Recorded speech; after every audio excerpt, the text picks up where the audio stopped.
Hey, hey. So, since New Year's Eve of last year, I have mostly been living at home in Taiwan with my parents. And this is after 13, 12 and a half years abroad, kind of doing things on my own. And I speak about this and I guess write about this in a previous video and post. But like always, I gotta try to find the silver lining. And although it has its various challenges, it's been very rewarding and very enlightening to see things from my parents' perspective and to be a leader in the healing journey and to recognize that I'm really a product of my parents in so many ways. And so I talk about some of the inherited wounds that I have, such as being the second son in a traditionally patriarchal family. So my father was also the second son, and he felt a little bit rejected and ostracized and maybe demeaned as a result of that. But then he turned around and repeated that to me by favoring my brother, which when I was a kid didn't make sense to me. Now it does, because we do often subconsciously pass on our wounds. Feeling like I'm never enough, despite doing plenty and carrying a heavy load than is probably necessary given my circumstances. That's very much my father. Relying on alcohol, very much my father. Perceiving injustice or unfairness, very much my father. Aloof, judgmental, entitled, it's more my mom.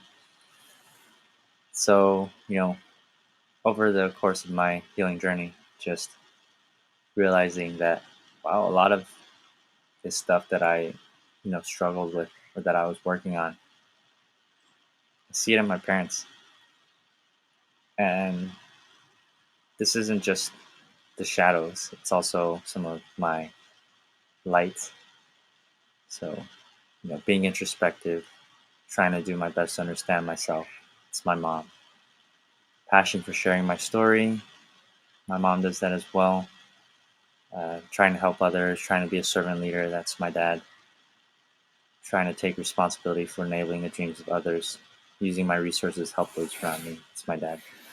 So it's funny because when I was in the Marine Corps, one of the reasons I got fired, or what I claimed one of the reasons was that I believe that a great leader takes all the blame and none of the credit. So when things in my unit went wrong, it's my fault. When things went right, it's because of my Marines. Whereas I felt that my boss at the time had the exact opposite mindset.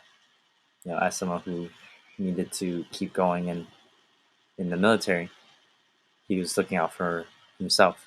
And so if things went right, it was him, and if things went wrong, it was on anyone but him. And I felt this is not how a good leader reacts.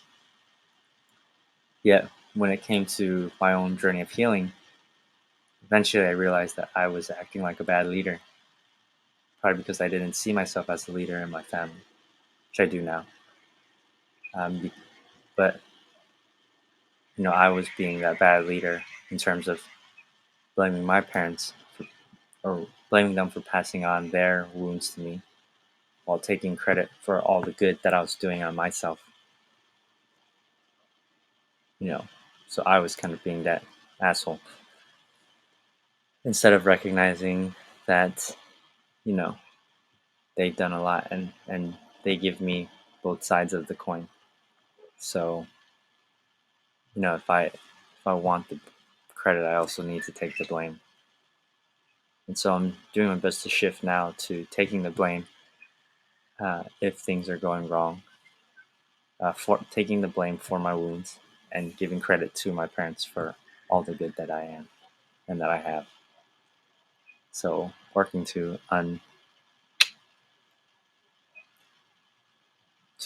unscrew that, or to resolve that aspect of my perception.